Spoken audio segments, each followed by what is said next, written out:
नमस्कार आप सभी दर्शकों का जय हिमाल की तरफ से। आज हमारे खास मेहमान हैं श्री आर के साहू सर, प्रवक्ता डाइट DRU यूनिट की आप HOD हैं।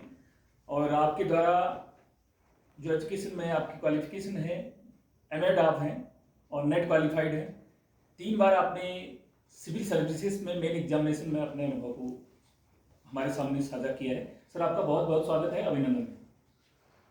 धन्यवाद भट्ट सर, आपका गाइड में स्वागत करते हैं। साथ ही विकासखंड डिडिहाट के वर्तमान जो अध्यक्ष हैं धीरज खड़ायत जी, आपका स्वागत करता हूं। जैसा कि आपने जय हिमाल नाम से जो आपने चैनल चलाया है, जिसमें शैक्षिक नवाचार और जो समाज में उत्कृष्ट कार्य कर रहे हैं उनका इंटरव्यू जो है या उनकी जो गतिविधियाँ की जा रही है उसको आप जो है करियर काउंसलिंग से संबंधित चीज़ें हैं उसको आप जो है उनका इंटरव्यू करके उन गतिविधियों को रिकॉर्ड करके जो है अपलोड कर रहे हैं, जिसका लाभ जो है क्षेत्र की जनता को और समस्त जो हमारे बच्चे हैं जो नवाचारी गतिविधियां जिनके सामने बहुत सारी समस्याएं भविष्य में चुनौतियां होंगी उनको दूर करने का, उनको गाइड देने का कार्य कर रहे हैं। हम आपका स्वागत करते हैं और धन्यवाद भी ज्ञापित करते हैं कि इस पुनीत कार्य के लिए। जी सर, बहुत बहुत स्वागत आपका है, अभिनंदन है। और आपने हमें बहुमूल्य समय दिया है और आज छुट्टी का दिन है, फिर भी आपने हमारे आग्रह को स्वीकार किया। सर आपके शैक्षिक सफर की शुरुआत कैसे हुई और जरा हम उसे जानना चाहेंगे कि आप ये कैसे आप यहाँ पहुँचे इस लेवल तक। भट्ट सर, यद्यपि मेरा जो पारिवारिक पृष्ठभूमि है बहुत हम सर्विस वाले नहीं थे, हमारा बिजनेस से संबंधित करियर रहा है। हमारे पूर्वज जो है बिजनेस संबंधी और कृषि संबंधी कार्यों से जुड़े रहे, लेकिन मुझे लगा कि मैं शिक्षा संबंधी कार्य करूं। उस क्रम में जो मेरी प्राथमिक शिक्षा बहुत अच्छी तो नहीं रही है, लेकिन प्राइवेट स्कूल जो है वहाँ से शुरू किया। हाई स्कूल इंटर भी जो है हमारा वही ग्रामीण परिवेश का विद्यालय था, वहाँ से किया। हमारा जो दौड़ शुरू हुआ सर, हमने ग्रेजुएशन जब हमने इलाहाबाद यूनिवर्सिटी में प्रवेश परीक्षा के माध्यम से एडमिशन मिला तो हमें लगा कि हमारे जो पूर्वजों का कार्य है उससे अच्छा मुझे शैक्षिक क्षेत्र में आना चाहिए। हमने ग्रेजुएशन इलाहाबाद यूनिवर्सिटी से किया और मैं छात्रों को भी संदेश देना चाहूँगा जो प्राइवेटाइजेशन है उस दौर में भी मेरे इस तरह की सोच थी कि मैं गवर्नमेंट शिक्षा से ही आगे बढ़ूंगा। उस दौर में मैंने आज तक लगभग 5 यूनिवर्सिटी से जो मैंने कोर्स किया है। मैंने ग्रेजुएशन इलाहाबाद यूनिवर्सिटी से किया है, PG हमने जो है CSGM कानपुर यूनिवर्सिटी से किया है। उसके साथ साथ हमने एक PG पॉलिटिकल साइंस में जो है यहाँ नैनीताल यूनिवर्सिटी से भी किया है। उसके साथ मैंने जो B.Ed किया है वो पूर्वांचल यूनिवर्सिटी जो जौनपुर है वहाँ से किया है। हमने M.Ed किया है रुहेलखंड यूनिवर्सिटी जो बरेली में है, उसका जो शाखा हिंदू कॉलेज मुरादाबाद है वहाँ से किया। और सिविल का जो दौर रहा शुरू के, हमारा जब लक्ष्य था कि हम एक सिविल सर्वेंट्स बनेंगे, लेकिन ऐसे कई बाधाएं रही जिसके माध्यम से हमने मेंस दिया, लेकिन उसमें हम सफल नहीं हो पाए। लेकिन दौर जो रहा, हमें पर्वतीय क्षेत्र में यहाँ पर आकर के जो है टीचिंग को जॉब करना था। तो 2011 में मेरी नियुक्ति लेक्चरर इकोनॉमिक्स, प्रवक्ता इकोनॉमिक्स में हुई। यहाँ पर हम रायका नारायण नगर यहीं पर है, डिडिहाट से थोड़ा 8 किलोमीटर दूर है, विकासखंड कनारी छीना में है। वहाँ लेक्चरर के रूप में हमने 9 अगस्त 2011 को ज्वाइन किया। तो 2011 के बाद 2016 26 नवंबर 2016 के हमने एक विज्ञापन के माध्यम से पदस्थापित होकर के डाइट डिडिहाट में रहे। 2016 से अद्यतन तक जो है इस प्रशिक्षण का जो दायित्व हमें मिला है वो हम कर रहे हैं। जी सर, बहुत अच्छी बात आपने बताई है। हमारे जो प्राइवेटाइजेशन हो रहा है सरकारी विद्यालयों की ओर हमारा विमुखीकरण हो, इस संबंध में आपने अच्छी जानकारी हमको बताई। और सर आपने जो डाइट में आप आए हैं तो यहाँ पर ये जिले की सबसे बड़ी अकादमिक संस्था होती है। यहाँ पर जो इन सर्विस में जो टीचर हैं उनकी भी ट्रेनिंग होती है, या और सेवा पूर्व विभाग भी, यहाँ पर बहुत सारे विभाग होते हैं। तो यहाँ के विभाग के बारे में और डाइट के बारे में थोड़ा सा जानकारी हमारे लोगों तक पहुँचे वो थोड़ा सा बता देंगे। आपने जो सवाल पूछा, यद्यपि हमें भी बहुत उत्सुकता थी।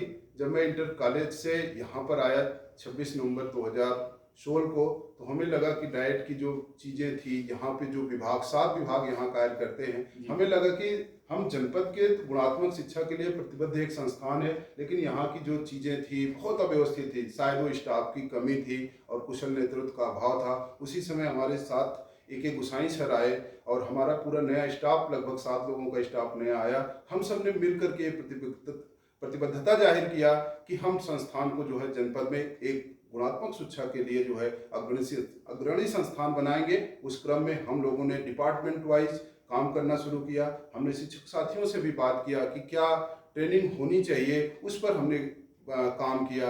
वर्तमान में जो हमारा 7 विभाग है, यद्यपि जो हमारी फैकल्टी है वो 27 के सापेक्ष प्राचार्य सहित हम 8 लोग हैं, बहुत न्यून फैकल्टी है, लेकिन फिर भी हम अपने शिक्षक साथियों के साथ जो है गुणात्मक शिक्षण के लिए TNA बेस्ड जो हमारी ट्रेनिंग नीड होती है उसको एनालिसिस करके हम जो है जनपद के बच्चों के लिए जो है गुणवत्तापूर्ण शिक्षण के लिए हम शिक्षकों को साथ साथ सेवा पूर्व जो विभाग हमारा DLED के जो प्रशिक्षण है और उसी साथ इन सर्विस ट्रेनिंग जो हम चलाते हैं, इसमें हम ये कोशिश करते हैं कि बच्चों को सीखने सिखाने सैद्धांतिक नॉलेज से अधिक जो है हम प्रायोगिक करके सीखने वाली पद्धति पे काम करें, जिससे हमारा बच्चा जो है हाथ की कुशलता स्किल बेस्ड एजुकेशन लेकर के जनपद से बाहर जाए, जिसको उसे करियर संबंधी किसी टाइप की समस्या का सामना न करना पड़े।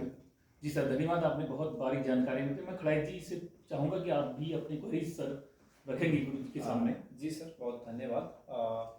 सर अभी डाइट मैं आने से पहले थोड़ा सा मैं स्कूल की ओर जाना चाहता हूँ, क्योंकि आप स्कूल में रहे हैं, आपने बच्चों को वहाँ पर पढ़ाया है, तो थोड़ा सा मैं जानना चाहूँगा सर, आप इकोनॉमिक्स वहाँ पर पढ़ाते थे, तो स्कूली जो टीचिंग है, जो टीचिंग एक्सपीरियंस है वो क्या रहे और कौन कौन सी चुनौतियाँ वहाँ पर आती थी, थोड़ा सा ये शेयर करने की कोशिश करें। चुनौतियों की बात है, लेकिन मुझे लगता है कि जब मैं डाइट आया, मुझे शिक्षक साथियों से कार्य करने का बहुत सारा अनुभव रहा है, लेकिन उससे पूर्व जो बच्चों के साथ काम करने का मजा था वो बहुत ही काबिल तारीफ था। 2011 में जब हमने ज्वाइन किया तो हमारे साथ कई दिक्कतें थी, क्योंकि हम पर्वतीय प्रदेश में आए थे और हमारी जो ट्यूनिंग थी वो देसी ट्यूनिंग थी, तो कई बार हमें बच्चे जो है हमारे शब्दावली को लेकर के, लेकिन उनका जो बोलने का नजरिया होता था सुधार वाला, कई बच्चों ने हमें कुमाऊनी भाषा, आज तो मुझे हमारी ट्यूनिंग इस तरह से हो गई है कि लोग मुझे कुमाऊनी कहते हैं, लेकिन बच्चों के साथ जब हमने काम करना शुरू किया तो आप विश्वास नहीं करेंगे, 2011-12 का जो हमारा रिजल्ट रहा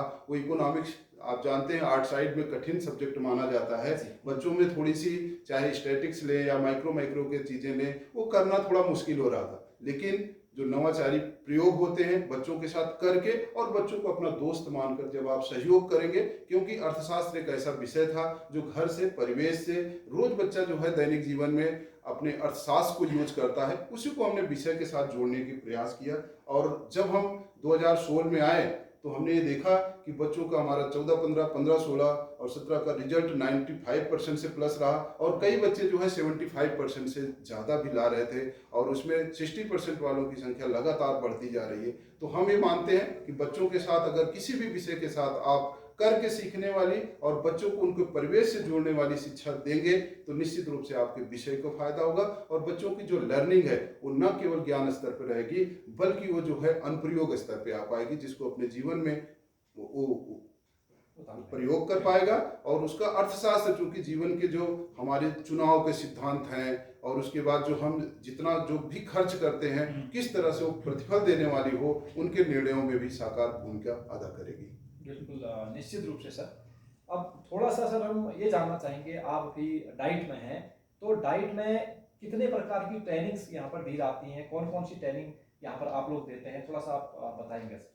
खड़ाई जी, हमारे यहाँ जब 2016 में आए तो हमारे यहाँ तो जो प्रशिक्षण संचालित हो रहे थे सेवा पूर्व के संचालित हो रहे थे और केवल प्राथमिक और उच्च प्राथमिक के प्रशिक्षण चल रहे थे। लेकिन 2018-19 के सत्र में जब समग्र शिक्षा अभियान चलाया तो डाइट को एक प्रशिक्षण मोदी, यानी जनपद में जो है प्रशिक्षण के समस्त उत्तरदायित्व जो है डाइट को दे दी गए, जिनमें अगर हम वर्तमान की बात करें तो हमारे यहाँ जो है प्री प्राइमरी यानी आंगनवाड़ी के भी प्रशिक्षण हमने पिछले सालों दिया। उसके साथ साथ जो है हमने वर्तमान में जो NEP नई शिक्षा नीति 2020 है, जिसमें हमारे 5+3+3+4 की धारणा है, जिसमें हम प्री और 2 जिसमें प्री प्राइमरी का बच्चा जो 3 साल में आएगा 5 साल से किस तरह से जो है हम विद्यालय को, प्राथमिक विद्यालयों को 800 जो हमारे आंगनवाड़ी केंद्र हैं प्राथमिक से वर्तमान में जुड़े हैं वहाँ के लिए प्रशिक्षण संचालित हो रहे हैं कि किस तरह से जो है प्री प्राइमरी को प्राइमरी से जोड़ा जाना है। पहला तो ये है।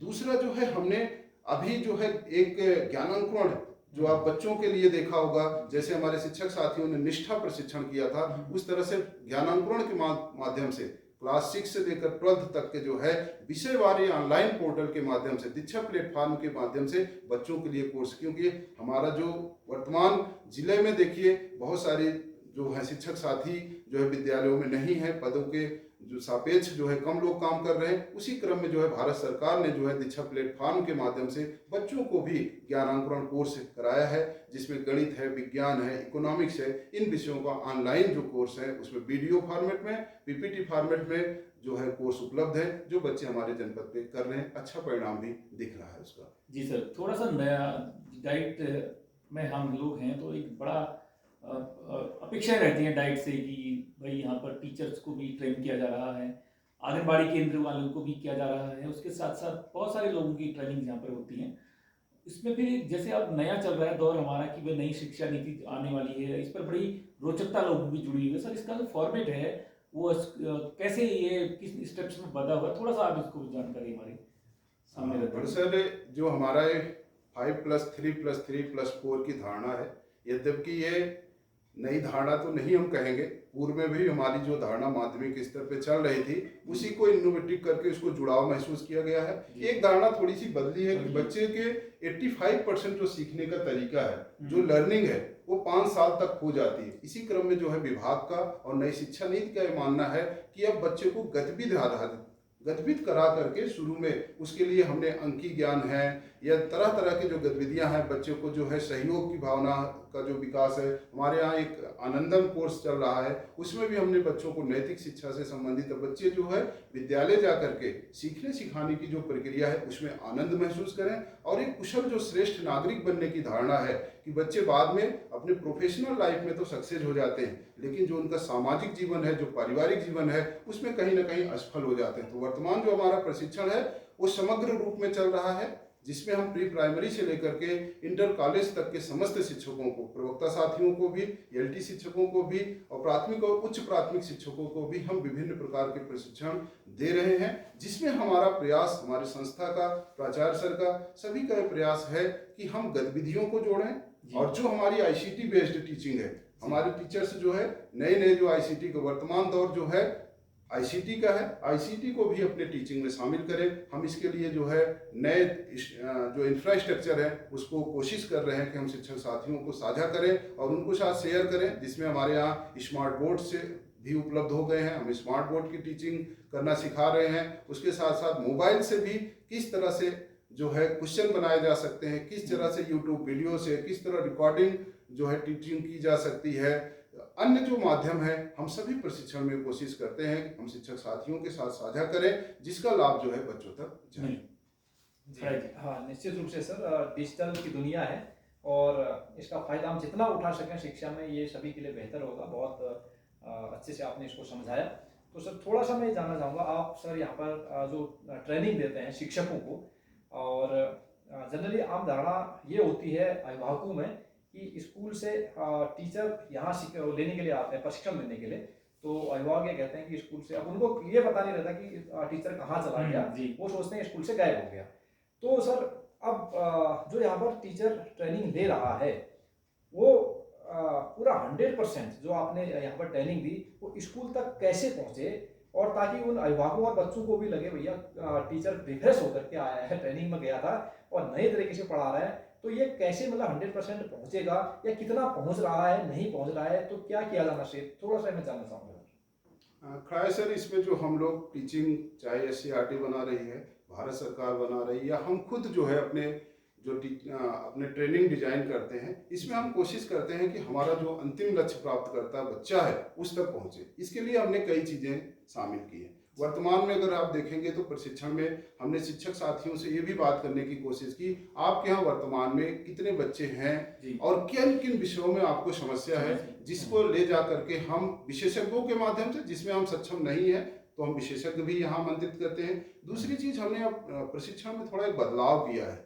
बदलाव ये है कि हम जो है हमारे टीचिंग साथियों के साथ साथ जो टीचर शिक्षक साथी हैं उनके साथ साथ हमने बच्चों को भी शामिल किया है। पिछले साल हमने विकासखंड मुंशियारी और धारचूला में करके सीखने की प्रक्रिया पे हमने 2 इंटर कॉलेज जीआईसी आप देखेंगे धारचूला जी। और जीजीआईसी धारचूला और मुंशियारी में जो विवेकानंद इंटर कॉलेज है वहाँ पर हम अपने संकुल क्षेत्र के जो 6 से 8 तक के जो क्लास में पढ़ रहे हैं उन बच्चों को करके क्रिया आधारित विज्ञान के कार्यकारी 25 मॉडल बनवाए, जिसमें हमारे शिक्षक साथी भी शामिल थे और बच्चे भी शामिल थे, जिसका लाभ बच्चों तक जाए। हमने उनको टारगेट दिया, उनको सामग्री दिया और विशेषज्ञों के माध्यम से हमारी गाइडलाइन में उन्होंने काम किया, जिसका लाभ बच्चों तक गया। दूसरा, हमने अभी प्रतिभा सम्मान समारोह जो हमारा अभी की पीएबी में जो हमने शामिल किया था, अभी तक सेवित क्षेत्र में हमने रखा था, लेकिन वर्तमान में हमने इसको 3 विकास खंडों तक रखा। हम वही विकास खंड में जा करके बच्चों की जो प्रतिभा है और जो हमारा प्रत्येक शनिवार को एक कार्यक्रम हो रहा है, उस कार्यक्रम में जो बच्चे अच्छा कर रहे हैं उनका हम जो है विकास खंड स्तरीय प्रतियोगिता कराएंगे, जिनमें बच्चों की जो प्रतिभाएं हैं, जो गतिविधियां हैं, उसको हम स्टेट तक ले जाएंगे और बच्चों को पुरस्कृत करके उस काम को बढ़ावा देने के लिए प्रेरित भी करेंगे। दूसरा, इसमें हमने एक चीज ये किया है कि अभी तक जो हमारे टीचिंग थी वो कहीं ना कहीं टीचर्स को ही हम स्किल्ड कर रहे थे। अब हम बच्चों को भी ये शामिल कर रहे हैं अपने जो जितनी भी गतिविधियां शामिल, जैसे हमारे पिछले साल कैरियर काउंसलिंग में हमने 5-6 हज़ार बच्चों को भी कैरियर काउंसलिंग संबंधी जानकारियां दी। उसके बाद हमने जो है सेवी क्षेत्र के बच्चों के साथ भी अभी हमारे डीएलएड प्रशिक्षु हैं, हमने उनको विभिन्न जो गतिविधियां हैं उनको सिखाए हैं। वर्तमान में हमारे बच्चे जो है ये जा रहे हैं अपनी टीचिंग शेयरिंग करने के लिए और वहाँ डॉक्यूमेंटेशन सीखने के लिए किस तरह टीचिंग करनी है, किस तरह विभागीय जो है गतिविधियाँ होती हैं उनको हम किस तरह से शामिल करेंगे, कैसे रिकॉर्ड बनाएंगे, उनके लिए हमने अनुभव आधारित जो 24 दिन की टीचिंग है उसमें इसी निर्देश के साथ भेज रहे हैं कि अधिक से अधिक लाभ जो है बच्चों तक दिया जाए। और हम कहीं ना कहीं फीडबैक जो मेथड है बच्चों से टीचर जो गतिविधियां यहाँ सीख रहे हैं उसका प्रोजेक्ट बनाकर भी हमें जमा करें, चाहे वो एक्शन रिसर्च की बात हो, चाहे हमने निष्ठा में जो उसकी अभी अध्ययन हो रहा है कि किस तरह से आपने बात बच्चों को लाभ पहुंचाया उसकी बात हो। तो अंतिम में यही उद्देश्य होता है कि जो कुछ हम ट्रेनिंग में सिखाएं उसका लाभ बच्चों तक जाए और निश्चित रूप से ये बदलाव भी हम सभी को दिख रहा है। जी सर, निश्चित रूप से जो नए तौर तरीके और नई जो तकनीकी आप अपना रहे हैं तो जो प्रशिक्षण को अंतिम छोर के जो बच्चा है उस तक पहुंचाने के लिए निश्चित रूप से उसका लाभ भी मिलेगा और दिख भी रहा है सर। लेकिन 7-8 साल पहले खुद अपने टीचरों को कहते भी सुना है, ये यहाँ पर जो प्रशिक्षण होता है खाली मतलब टाइम पास होता है, कुछ जाता नहीं है, ऐसे भी हमने सुने हैं। लेकिन निश्चित रूप से बदलाव आया है और हम देख भी रहे हैं इसको समाज में और शिक्षा जगत में ही नई क्रांति आई। मनोज जी। तो सर मैंने तो ये देखा कि सबसे पहले जो बच्चे हैं वो अपने घरों में सबसे ज़्यादा समय उनका स्पेंड रहता है। कोई ऐसी व्यवस्था या डाइट स्तर से या जिले स्तर से हो जाए, मेरा ये सुझाव है आपके माध्यम से, क्योंकि आप सबसे बड़ी इकाई के एक सदस्य हैं यहाँ पर हमारे जिला शिक्षा एवं प्रशिक्षण संस्थान में। पेरेंट्स टीचर्स की तो ट्रेनिंग होती है, बच्चों की भी वो लोग उनको गाइड करते हैं, लेकिन मुझे जहाँ तक लगता है हमारे जो बहुत इंटीरियर एरियाज के ऐसे इलाके हैं जहाँ पर बच्चों के माता पिता वेल एजुकेटेड नहीं या उनको जानकारी का अभाव है, तो ऐसी स्थिति में मुझे लगता है कि उनके लिए भी कुछ इस तरह के इनोवेटिव आइडियाज और उनको मोटिवेशन के लिए कुछ इस तरह के प्रशिक्षण या उनके लिए ऐसे अवसर प्रदान किए जाएंगे जिससे उनको समझाया जाए, सिखाया जाए और उसका लाभ फिर वो बच्चों को अपना दे सके, समय दे पाए। क्योंकि ये लोग तो काम में ही ज़्यादा व्यस्त रहते हैं, अपने बच्चों को समय दे नहीं पाते हैं, बच्चों को समय नहीं देते हैं, तो फिर सारी की सारी जिम्मेदारी टीचर्स पे स्कूलों में जो काम करें उन पर आ जाती है। शिक्षा के 3 ध्रुव वाली बात आती है ना। तो मुझे आपके माध्यम से मैं आपके इस पर विचार भी करना चाहूँगा, लेकिन ये एक सुझाव भी मेरा है कि आप डाइट स्तर से यदि हो सके तो ऐसे विद्यालयों से चयनित करके ऐसे पेरेंट्स जिनकी एजुकेशन कम है या वो नहीं जा पाए, उनका सिलेक्शन करके कुछ इस तरह की 1 आध दिन की उनके लिए रखी जाए। निश्चित रूप से जो भी हमारी प्रतिभागिता है उसमें ये सरकार के द्वारा और हमारे विभाग के द्वारा ये है कि जो सीखने सिखाने की प्रक्रिया है उसमें अभिभावक को जरूर शामिल किया जाए। आपने देखा होगा पेरेंट्स विद्यालयों में पेरेंट्स टीचर्स जो मीटिंग होती है उसके साथ साथ जो हमने बीच में करियर काउंसलिंग संबंधी रखा था, उसके साथ हमने एक और भी एक प्रस्ताव रख रहे हैं कि जब हम यही डाइट स्तर पे ही सारे प्रशिक्षण न कराएं, हमने उसका विकेंद्रीकरण किया है। हम खुद विकास खंडों में अब जा रहे हैं। जैसे अभी हमने एक्शन रिसर्च की कार्यशाला हमने मूनाकोट में कराई, हमने साइंस की जो कार्यशालाएं थी हमने विद्यालयों को सिलेक्ट किया। इसमें हम एक कोशिश कर रहे हैं कि अभिभावक भी उस चीज से जुड़े और हम शिक्षक साथियों के साथ भी ये बात करते हैं कि जब आपकी चाहे वो मासिक बैठक होती है, जिसमें आप प्रबंधक की बैठक करते हैं उसमें जरूर अपनी गतिविधियों को शामिल करें। हम भी जैसे अभी हमने बीच में आपने देखा होगा कि हमने अपने डीएलएड के जो बच्चे हैं उनको हमने जो है कताई बुनाई के कार्य सिखाए। उसमें हमारे यहाँ से आप देखे होंगे कि अस्कोट क्षेत्र से हमने और सिंगाली क्षेत्र से हमने अभिभावक बच्चों के बीच के अभिभावक थे, उन्होंने टोकरी बनाना हमारे बच्चों को सिखाया, उन्होंने कढ़ाई बुनाई के लिए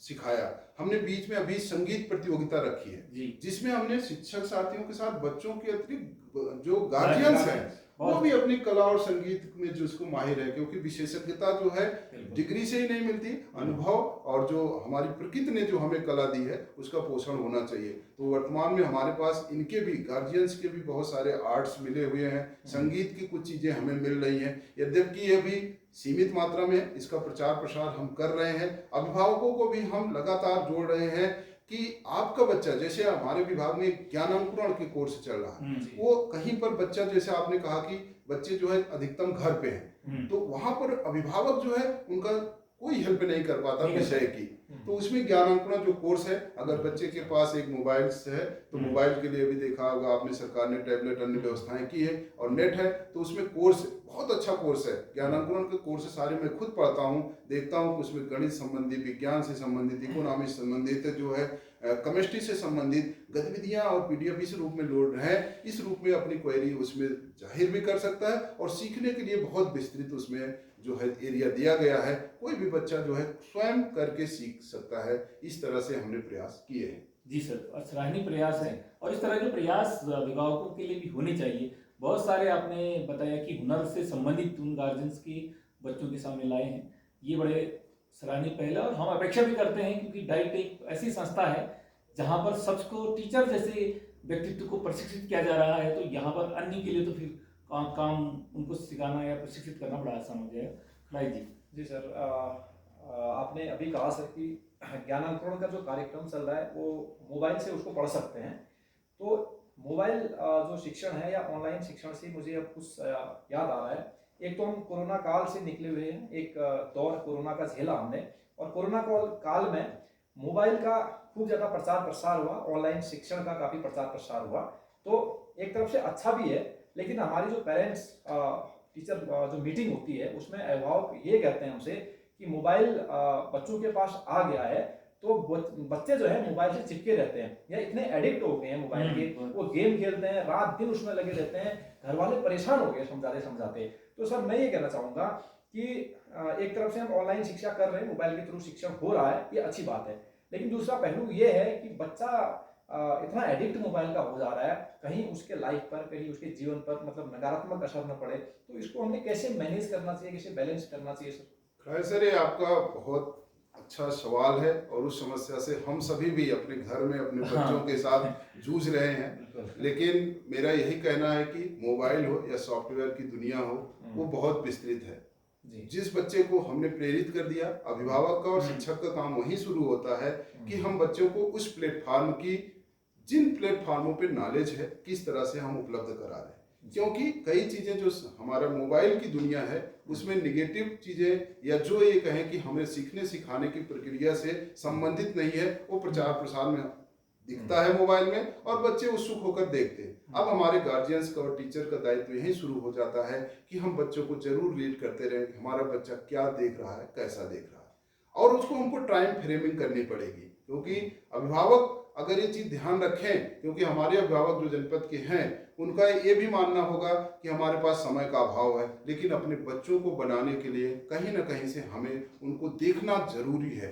जितना भी हमें समय मिले, मैं दिन भर की देखने की बात नहीं कर रहा हूँ, लेकिन जब आप काम कर रहे हैं, आप किचन में काम कर रहे हैं, जो हमारी माताएं बहनें हैं वो काम कर रही हैं, उनको जरूर देखना चाहिए एक बार कि आप क्या देख रहे हो। जब बच्चा 1 घंटे आधे घंटे देख लेता है मोबाइल, तो आपको जरूर क्वेश्चन पूछा था किस विषय पे देख रहे हो, इतना हम सभी बात कर सकते हैं, क्या आपने देखा, चलिए आप लिख कर देखिए। मोबाइल की दुनिया है, नॉलेज भी प्लेटफॉर्म से इसी मोबाइल का यूज करके बच्चों ने बड़े बड़े आविष्कार कर लिए, बड़ी बड़ी चीजें सीख लिए, लेकिन इसी मोबाइल ने अधिकांश हमारे ग्रामीण परिवेश के बच्चों को बर्बाद करने का भी कार्य कर रहा है। तो मेरा यही मानना है, इसका उपयोग जो है सीमित और नेतृत्व में, यानी कि बच्चों को किस तरह से करना है, इसका उपयोग हम सभी शिक्षक साथियों को और हमारे अभिभावकों को जरूर गाइड करना है कि बेटा ये मोबाइल की दुनिया है, इसमें सब कुछ है, अच्छी चीज़ें भी है, अच्छी चीज़ें बन करके आप अपना नाम रोशन कर सकते हैं। जैसा हमने आपको ज्ञानांकुरण कोर्स के बारे में बताया, अभी ज्ञानांकुरण जो कोर्स है बहुत अच्छा है, उसके बच्चे करेंगे तो घर पे वो करके अपनी समस्याओं का, अपने विषय से संबंधित अधिगम प्राप्त कर सकते हैं। तो इसलिए मोबाइल में ध्यान रखना यही जरूरी है कि हमारे बच्चे किस तरह से लर्निंग कर रहे हैं, जरूर देखें। यही मेरा संदेश होगा। जी सर, बहुत बहुत अंत में सर मैं एक चीज़ और जोड़ना चाहूँगा, पूछना चाहूँगा, जो ये शिक्षा है इसको हम रोजगार से कैसे जोड़ें? क्योंकि बहुत बार जैसे हमने भी पढ़ा, बहुत सारे लोग पढ़ लिख करके नौकरी में लगे हैं, तो हमें लगता है कि आप साइंस भी पढ़ते हैं, हम इंटर करते हैं, बीएससी करते हैं, एमएससी करते हैं, थ्योरेटिकल नॉलेज हमें होती है, बट प्रैक्टिकल नॉलेज की बात करें तो वहाँ पर हम पीछे हो जाते हैं, कदम पीछे कर लेते हैं। तो ऐसी शिक्षा जो रोजगार परक हो, तो इसमें कोई काम किया जा सकता है या ऐसा हो रहा है? थोड़ा सा इसमें खड़ाई सर, जो हमारा ये टीचिंग है, वो लर्निंग है या एजुकेशन है, तो अंतिम उद्देश्य उसका कहीं ना कहीं रोजगार से जुड़ा होना चाहिए। ये मेरा भी मानना है, समाज का मानना है और शिक्षक समुदाय का भी यही मानना है। लेकिन जैसा एजुकेशन, जैसे सिस्टम हमारा चल रहा है, उसमें अब थोड़ी सी हमें लगता है कि सुधार की गुंजाइश होनी चाहिए। जैसा कि नई शिक्षा नीति शायद इस बात को कहती भी है कि अब हम फिर करके सीखने वाले में हैं। तो हम जो भी प्रशिक्षण आयोजित करते हैं उसमें अब हम ये जानते हैं कि जो हमारे दिमाग की शिक्षा है वो हाथ तक, कौशल तक जरूर आए। तो ये प्रयास हम अपने प्रशिक्षण में भी करते हैं और शिक्षक साथियों को भी हम कहते हैं कि केवल ज्ञान आधारित जो हमारी टीचिंग है, जो लर्निंग है, उससे हमें ऊपर उठना चाहिए। दूसरी चीज, हम उत्तराखंड और अपने पिथौरागढ़ के परिवेश में बताना चाहेंगे कि हमारे यहाँ पूरे भारत में जॉब के जो एरिया वाइज चीज़ें हैं वो अलग अलग है। मैं यहाँ पर कई दिन देखता हूँ कि जैसे पिछले साल मैं आपके ही सानिध्य में देख रहा था कि आपने जो है फूल से किस तरह जूस बनाया जाता है, हमने खुद जूस बनाया और आपके साथ हमने काम किया, तो बहुत सारा आनंद भी आया और हमें लगा कि ये काम करके हम क्यों ना एक सीजनल रोजगार पैदा कर सकते हैं। उसके साथ साथ मुझे और अन्य चीज़ें, जिस तरह से जैविक खेती है, इसमें अपार संभावनाएं हैं। दूसरा, आपने देखा होगा कि जो लैंग्वेज, फॉरेन लैंग्वेज है, हमारा लगातार अन्य देशों से संपर्क और व्यापार दोनों बढ़ रहे हैं, टेक्नोलॉजी भी बढ़ रही है, जिसमें लैंग्वेज एक बाधा के रूप में आती है। अगर हमारे जो बच्चे हैं वो लैंग्वेज, चाहे वो फ्रेंच भाषा है या चाइनीज भाषा है, जर्मन भाषा है, इसमें एक कैरियर के बहुत हमें अवसर दिखते हैं। दूसरी चीज, जिस तरह से ऑनलाइन वर्क है, आपने देखा होगा वर्तमान गवर्नमेंट जो है पेज रहित, कागज रहित काम करने के लिए कर रही है, चाहे जो भी सूचनाएं हो।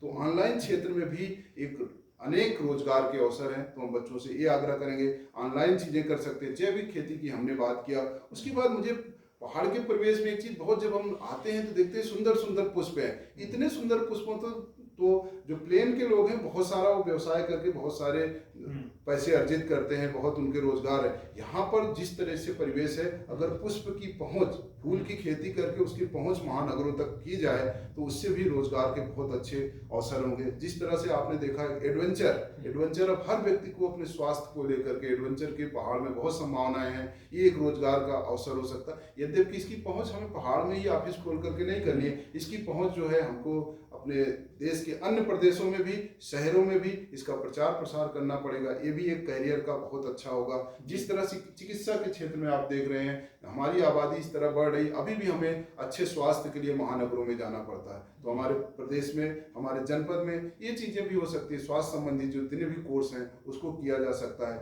और हमारा एरिया तो आर्मी विशेषज्ञ जो आर्मी के क्षेत्र में है ही, उस पर हम काम कर ही रहे हैं। तो ये जो हमारे गवर्नमेंट के जॉब हैं, इसको तो हम करते रहेंगे, इसमें संभावना तो है ही। इसके साथ साथ जो हमारे निजी क्षेत्र के रोजगार हैं उसमें भी हम काम करके अच्छा खासा जो है अपनी अर्निंग और अपना करियर बना सकते हैं। यही मेरा संदेश होगा। जी सर, बहुत बहुत धन्यवाद सर आपका। बहुत